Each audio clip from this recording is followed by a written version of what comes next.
లింకులన్నీ కలిసాయి అనుకోవచ్చా? ఒకవైపు మీరు అంటున్న కేజ్రీవాల్, ఆ తర్వాత ఇక్కడ కేసీఆర్, తర్వాత జగన్మోహన్ రెడ్డి, ఈ లింక్ అంతా ఒకటే కదా చైను? ఒక్కటే చేయనండి. తర్వాత సార్ ఇప్పుడు మొన్న కర్ణాటక ఎన్నికల్లో కూడా అక్కడ సంబంధించి కూడా ఎవరి ఆర్థిక మూలాలు అంటే కాంగ్రెస్ పార్టీకి ఎవరు సపోర్ట్ చేస్తున్నారో దాన్ని దెబ్బకొట్టే ప్రయత్నం చేయడం, తర్వాత కాంగ్రెస్ పార్టీకి సంబంధించిన డబ్బు అంటే ఎవరైనా దానికి సహాయం చేయడానికి తీసుకెళ్తుంటే ఎన్నికల ఫండింగ్ కోసం కావచ్చు దేనికైనా అవి పట్టుకొని వాళ్ళవే దొరకడం అట్లాంటివి. తర్వాత ఇప్పుడు అక్కడే చేశారంటే ఏపీలో చేయకుండా ఉంటారా? నాకు తెలిసి జగన్మోహన్ రెడ్డి పైన కూడా కేసీఆర్ ఏమైనా నిఘా పెట్టినా పెట్టుండొచ్చేమో అనుకుంటున్నారు చాలా మంది. అంటే వాళ్ళు ఒకటేనండి. వాళ్ళు ఇద్దరు ఒకటే కావచ్చు కానీ ఒకరిపైన ఒకరు ఇవి నీడనే నమ్మరని మీరు చెప్పారు. మరి ఈయన కేసీఆర్ గారిని నమ్ముతారా? జగన్మోహన్ రెడ్డి నీడని నమ్మడు కానీ కేసీఆర్ ని నమ్ముతాడు. జగన్మోహన్ రెడ్డి సొంత నీడని నమ్మడు కానీ, సొంత ఎమ్మెల్యేలని, సొంత మంత్రులని నమ్మడు కానీ కేసీఆర్ ని మాత్రం ఖచ్చితంగా నమ్ముతాడు. కేసీఆర్ ఆయనకి రాజకీయ గురువు. ఎందుకంటే ఇద్దరి మధ్య చాలా పోలికలు ఉన్నాయండి. కేసీఆర్ కి జగన్ కి మధ్యలో ఈ మొత్తం అంటే ఈ టోటల్ వ్యవస్థ మనం చూస్తే అండి ఒక్కసారి మనకి నిజంగా భయం పుడుతుంది. ఎన్నైనా ఉండొచ్చు కానీ కేసీఆర్ కి ఒకటి అంటే కంటిన్యూటీ ఇక్కడ ఎట్లాంటి విధ్వంసం. రైట్ జ్యోత్స్న గారు, సార్ జ్యోత్స్న గారు దీనికి సమాధానం ఎలాంటి పోలికో నేను చెప్తా. కంటిన్యూ. మీరు ఎలా అడుగు జాడల్లో సార్ ఎలా అయితే చెప్పారో అడుగు జాడల్లో ఫాలో అవుతూ వచ్చాడు. ప్రజల్ని కలవకపోవడం, ప్రజల్ని ఏమాత్రం కూడా అసలు కన్సిడరేషన్ లోకి తీసుకోకపోవడం, మేము నియంతలం, మేమే, ఇది మా రాష్ట్రం, మా ఇష్టం, అసలు ప్రతిపక్షాలకి ఎవడు ప్రతిపక్షం నుంచి ఎవడు ఉండకూడదు అనేటువంటి ఒక నియంతృత్వ ధోరణి. అలానే ప్రజలు అంటే ఆ రాచరికం అంటారు చూసారా, మీకు ఆ రాచరికం ఐడియా ఉందా పవన్ గారు?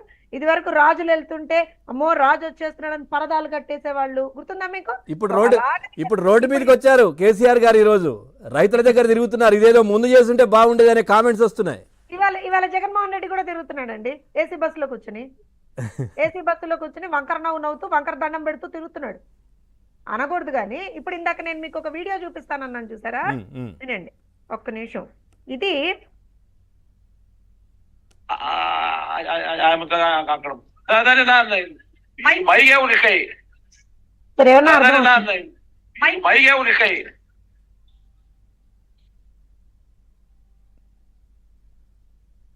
ఆగిపోయింది, రావట్లేదు.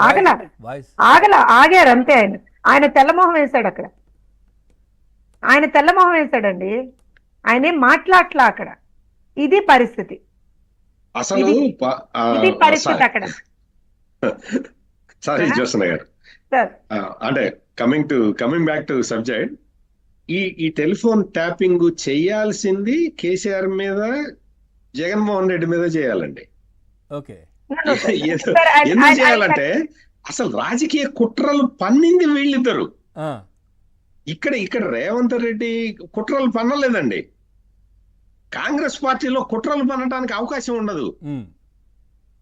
అక్కడ తెలుగుదేశం కూడా అంతే. తెలుగుదేశంలో కూడా కుట్రలే ఉండవు. అందరు కూర్చొని మాట్లాడుకుంటారు, పబ్లిక్ లో చెప్తారు, వచ్చేసి మొత్తం అంతా చెప్పేస్తారు.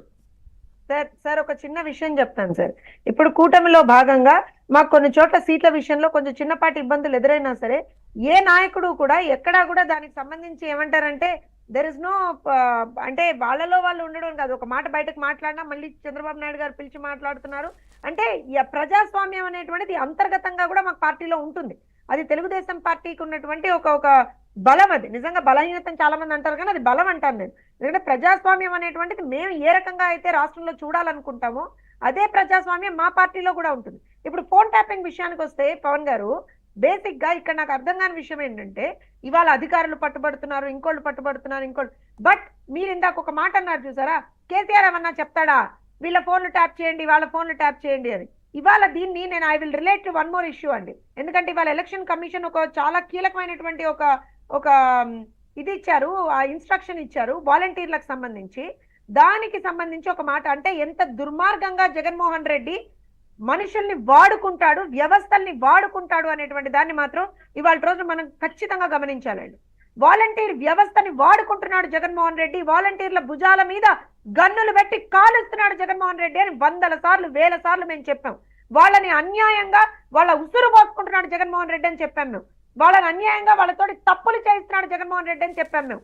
అయినా సరే లేదు అయ్యో చూసారా వాలంటీర్లను ఏదో అరేస్తున్నారు, అయ్యయ్యో చూసారా వాలంటీర్లను తిట్టేస్తున్నారు, వాలంటీర్ వ్యవస్థని మేము పేదలకు మంచి చేస్తే వీళ్ళకి ఇష్టం లేదు అని దిక్కుమాల మాటలు మాట్లాడారు. ఇవాళ వాలంటీర్లతోటి తప్పులు చేయించింది ఎవరండి? జగన్మోహన్ రెడ్డి ప్రభుత్వం కాదా? వాలంటీర్లతోటి ఇవాళ రోజున ఎన్నికల్లోకి సంబంధించినటువంటి ఏవైతే విధులు ఉంటాయో అవి చేయకూడదని చెప్పిన తర్వాత కూడా వాళ్ళతో చేయించింది జగన్మోహన్ రెడ్డికి సంబంధించినటువంటి నాయకులు కాదా? ఇవాళ పరిస్థితి ఏంటంటే వందల సంఖ్యలో వాలంటీర్లు సస్పెండ్ అవుతున్నారు. సస్పెండ్ కాదు, కొత్తగా ఆ ఆడియోలు కూడా మీరు వినుంటారు. కొత్తగా ఒక ఆడియోలు కూడా వస్తా ఉన్నాయి. ఏది సామాజిక పెన్షన్లు కూడా వాలంటీర్లు. నేను అదే చెప్తున్నాను. నేను ఎందుకు చెప్తున్నా అంటే ఇవాళ పెన్షన్లు ఇవ్వాల్సింది ఎవరు?